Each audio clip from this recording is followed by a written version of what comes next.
आता तुमच्या सावंतवाडीत car craft घेऊन येत आहे खात्रीशीर car service. Maruti Suzuki car सर्व्हिसिंगचा मुंबई आणि ठाणे येथील 20 वर्षांचा प्रदीर्घ अनुभव आता आपल्या सेवेसाठी सज्ज। पत्ता car craft services private limited, plot number 21, जुना मुंबई गोवा महामार्ग, चितारी हॉस्पिटल जवळ, कोलगाव भोम, सावंतवाडी। आजच अपॉइंटमेंट बुक करा। तसं पाहायला गेलं तर हा एक अतिशय गंभीर विषय आहे।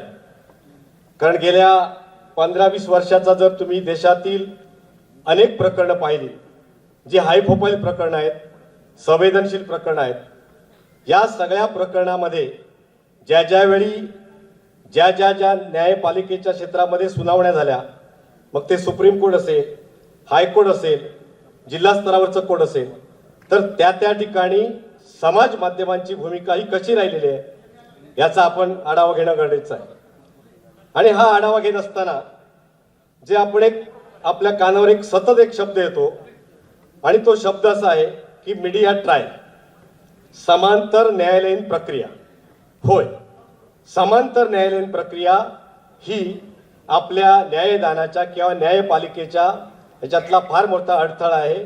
हे वेळोवेळी जे निकाल झाले आणि ज्या सुनावण्या झाल्यात त्यानुसार ते सिद्ध झालेले आहे।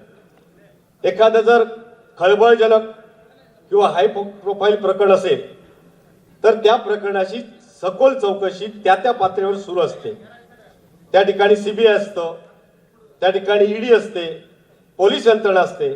म्हणजे भारत देशाच्या किंवा त्या राज्यातील ज्या तपास यंत्रणा आहेत त्या तपास यंत्रणा आपल्या पद्धतीनुसार जे काही कायद्याच्या चौकटीत आहे त्यानुसार त्या तपास करत असतात, आणि त्या अनुषंगाने अनेक पुरावे गोळा केले जातात।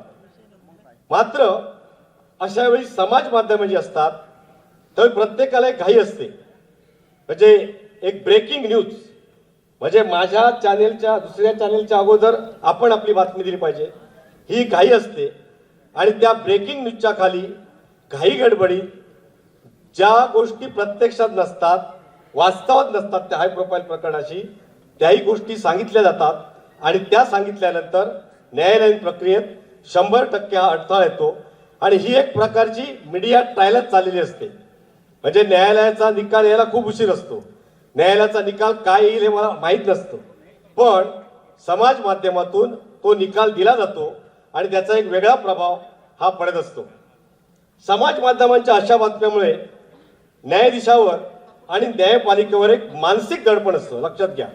आणि याचं उत्तम उदाहरण बघायचं गेलं की गेल्या 3 दिवसापूर्वी पुण्यामध्ये अतिशय निंदनीय आणि जी घाणेरडी घटना घडली त्याचा तुम्हाला विचार करावा लागेल की ती घटना घडली आणि अवघ्या 15 मिनिटांमध्ये तो मेसेज संपूर्ण महाराष्ट्रात नव्हे तर देशात एवढा व्हायरल झाला, आणि साधारण 1.5 तासामध्ये 10,000चा मॉब त्या ठिकाणी जमा झाला। हा प्रभाव होता समाज माध्यमांचा। हा प्रभाव एका दृष्टीने विचार केला तर योग्य आहे का? तर हो, योग्य आहे। कारण त्या सगळ्या समाजाची ती जी अतिशय निंदनीय घटना घडली त्या घटनेच्या अनुषंगाने ती त्यांनी व्यक्त केलेली त्यांची भावना होती, उद्रेक होता। म्हणजे मित्रांनो लक्षात घ्या, जवळजवळ नाही म्हटलं तरी हजारो गाड्या, वाहनं त्या कालच्या घटनेत समाज माध्यमातून ही बातमी पसरल्या तो सगळा हायवे सुद्धा ब्लॉक झालेला होता। मग अशा वेळी काय होतं, अशा प्रकारच्या ज्यावेळी मीडिया ट्रायल होत्यात, समाज माध्यम या पद्धतीने जेव्हा विचार करतात त्यावेळी न्यायाच्या गुणवत्तेपेक्षा जनभावनेचा विचार केला जातो। आणि जनभावनेचा विचार करत असताना कदाचित न्यायालयावर दडपण असल्यामुळे, मानसिक दडपण असल्यामुळे, तशा प्रकारच्या परिस्थितीचं दडपण असल्यामुळे तो निकाल वेगळ्या पद्धतीने लागू शकतो। अनेक संवेदनशील प्रकरणं अशी आहेत की ज्या प्रकरणामध्ये जी पीडिता असते त्या पीडितेची सिक्रेसी, गोपनीयता ही आपण पाळली पाहिजे, हा कायदाही सांगतो।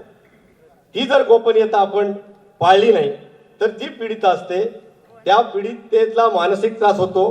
त्यांच्या आले सर, आपण बोलू शकता। सॉरी तुम्हाला वेळ त्रास दिला।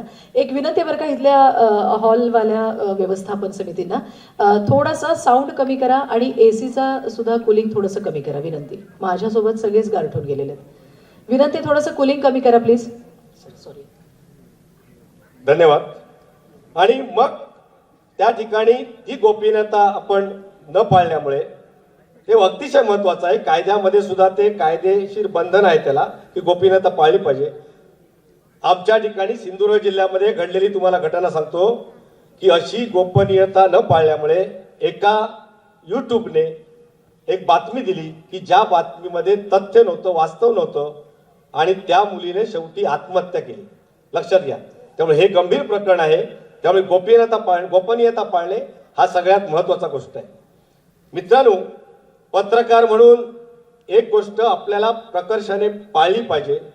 जे काही संकेत आहेत, जो काही कोड ऑफ कंडक्ट आहेत, हा कोड ऑफ कंडक्ट आपण प्रकर्षाने पाळला पाहिजे.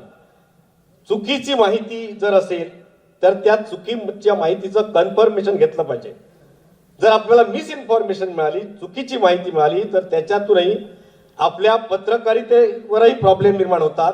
आणि यापूर्वी समजा एखाद्या पत्रकाराने अतिशय चांगलं काम केलेलं असेल, त्याची एक समाजामध्ये एक चांगली प्रतिमा असेल, हा या वृत्तपत्राचा, हा प्रिंट मीडियाचा असेल, युट्यूबचा असेल, कुठचाही असेल, हा पत्रकार म्हणजे या पत्रकाराची बातमी 100% खरीच असणार. ही जी तुमची प्रतिमा आहे, ही प्रतिमा तुम्ही तुमच्या कष्टातून, अभ्यासातून, प्रामाणिकपणे काम केल्यामुळे अधोरेखित केलेली असते.